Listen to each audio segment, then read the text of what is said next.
Right, time for the Majana formation. Yeah, pawn to d5. So the idea is to play the improved Dutch defense with a move pawn to f5 now. By the way, I'm playing against a 2042 rated opponent. Let's see what they have for me. Pawn to c4 is the top played move in the Lichess database. So what did I say in the Majana formation? You should always start with the kingside development, play knight f6, g6, fianchetto your dark squad bishop before playing pawn to d6. Because if you delay, developing your king's knight, white may play the stone tone gambit and disturb your Dutch. So start with knight f6, preventing pawn to e4. Now we see knight f3. Now this is when you go pawn to g6, preparing for bishop g7, because once again, if you just play pawn to d6, maybe white will have more time to play bishop g5, and then they will take your knight, you will double up your pawns, so that won't look good. So you play pawn to g6 before playing d6, so that if bishop g5 comes, at least you are on time with bishop g7. So white played knight c3 here, and then bishop g7. If bishop g5, I'll be happy to continue playing normally. Yep, this is one move I didn't cover in my tutorial video about the Majana formation. So this is where you play pawn to d6 now, preventing knight e5, and then just castle short. So in most cases, after white castles short, you will see the move knight g5 followed by knight e6. This is what they like doing. But word of advice, whenever you see knight e6, just take with your light squad bishop, because white's pawn on e6 will be your shield, will be your defender. Most white players don't know this strategy, but it's for real. Anyway, so now you can play anything you want. For example, I can go knight a6, knight c7 later on. In fact, let me do this before playing pawn to a5 or pawn to a6. Even knight bd7 and knight e5 works, but there's no need for me to rush. One weak pawn that white will oftentimes forget is the b2 pawn and the rook.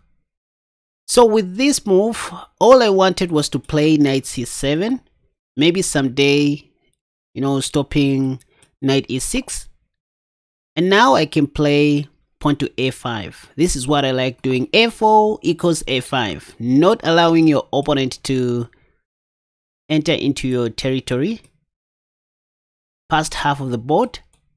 This is your yard. You shouldn't let your enemies enter your territory. Here I can play pawn to h6, by the way. Next, king h7, pawn to g5. So what you can see with this Majana formation is that it's also very solid. I like the move knight h5 here, attacking the bishop. If I wanted, I should have played knight bd7, then knight e5, but I just didn't see the reason to do that. I want to play knight a6 and knight b4. Let me do that. So the solidness is what I'm talking about, you guys. And I have all the time in this world to go pawn to a4 one day. Look at how solid my position is. Can I just play this move? Or maybe I don't have a better follow-up. So let me just play knight b4, waiting to see what my opponent wants to do. Or waiting for my opponent to make a move. I have bishop d7. So this is kind of a slow chess. See that my opponent can't even play pawn to a4 here, because I would just take on g3.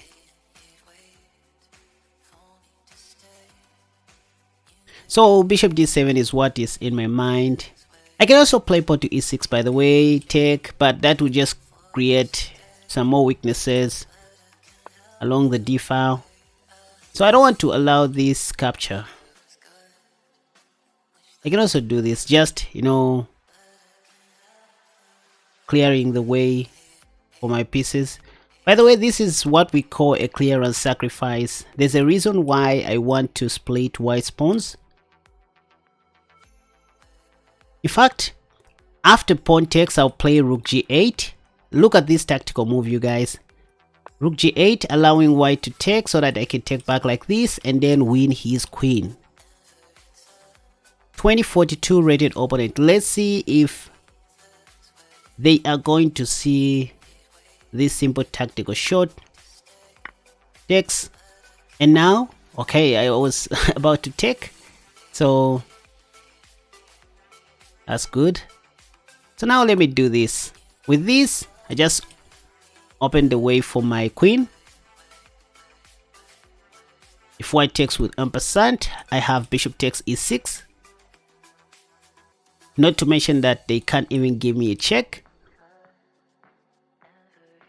Not the perfect game in this world, but I'm sure you can see the idea. I think let me just take. How about that?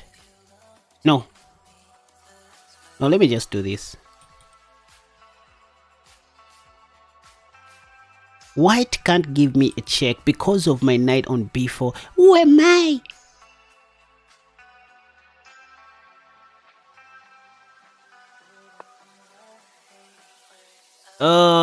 Okay, take. And take. And pop. I have this. I'm low on time, but I don't think my opponent can flag me. I see this move coming, but I'm not scared.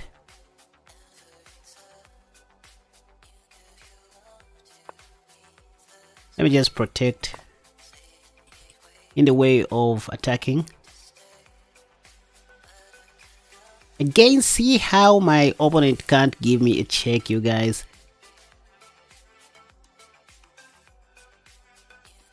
This is so underrated.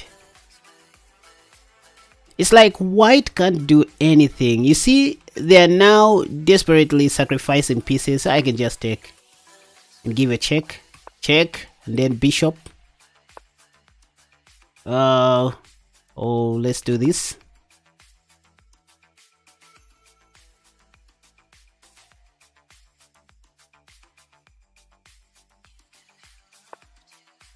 And this.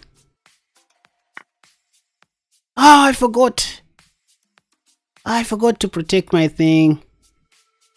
Let me just flag my opponent. I blundered in the end. I made the last blunder.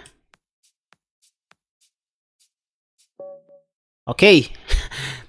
I think my opponent didn't have any defense. So I blundered a piece, but again, I won the game. I mean, I think there was no solution here. What was my opponent going to do here? Let me check. Oh yeah, my opponent only had one move, which was difficult to find at the time scramble. So they had to play king g3 here. For example, king g3, after which I was going to play something like rook g8 check. And then say after king f2, I was going to play queen g4, threatening to take the rook once the knight moves. And say bishop takes c5, then pawn to h4. All in all, Stockfish says, even though I blundered a piece, I was still winning. So I blundered a piece somewhere in the end game.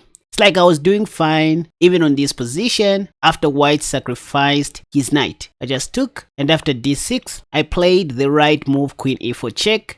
And after knight f3, I played bishop g4. And look at this, I wasn't worried about my dashward bishop cause I was pinning the knight to the king. And I knew this pawn wasn't going anywhere cause I had so many pieces. If pawn to d7, for example, I was just going to play rook d8 and take that poor pawn. But after white played king h2, I was carried away with this idea of playing rook d8 so that after pawn to d7, I could take. But what I forgot was white's knight was no longer pinned to the king. So after I played rook d8, this is where I lost my piece. But see, even in this position, Stockfish thought I was not worse. In fact, I did not lose a piece. White just got back his piece. Remember that I took a free knight on c5 after white desperately sacrificed it. So this knight takes h4 was not really a miss. It was just an oversight and a silly mistake. But anyways, all in all, I ended up winning the game after making some more mistakes in the end game due to time scramble. But the most important thing is the opening stage, which I wanted to show you guys following my last tutorial on the Mojana formation. So once again, I'm sure you saw how solid the opening stage was, and I wouldn't mind playing this in a classical tournament. Just remember to finish your kingside development first before playing pawn to d6. That's the key. And then you will see most of your opponents playing this pawn to g3 move. It's one move that I didn't cover in my tutorial video, and I'm a little bit ashamed. Anyway, after pawn to d6, white played bishop g2, and then I played castle short, and then after castle short, this is where I played knight s6, the move that I doubted. And oh, see you guys, true to my instincts, knight s6 is the top played move in the Masters database. This is what grandmasters play, and I was even doubting. I wanted to play something like a5, which was also fine. Even knight bd7, this was okay, but the idea of knight a6 is just to put your queen's knight on c7, stopping knight e6 in the near future. But again, whenever you see knight g5 and knight e6, be happy to take, so that once white takes back with his pawn, you can turn that pawn into your best defender. They won't be able to reach your king. That's just how it goes in the Mojana formation. So this is one opening that you can heavily depend on. Anyway, I hope you guys learned one or two things. Let me know what you think in the comment section down below, and hope to see you soon. Now, time for you to go and check out my new e5 defense course, which I have also linked in the comment section down below. And I'm glad to say, so far it has received a lot of attention and people are getting it like crazy. So it's an opening response that you try against white's e4 opening. You're going to learn how to play against the Scotch, the royal pairs, the bishop's opening, 3 knights opening, the 4 knights game, the Vienna game, even the Italian game. So it's the complete e5 defense course that I just launched with my team. You better go and check it out. Thank you so much for watching this video. Until next time, have a wonderful day. Bye bye.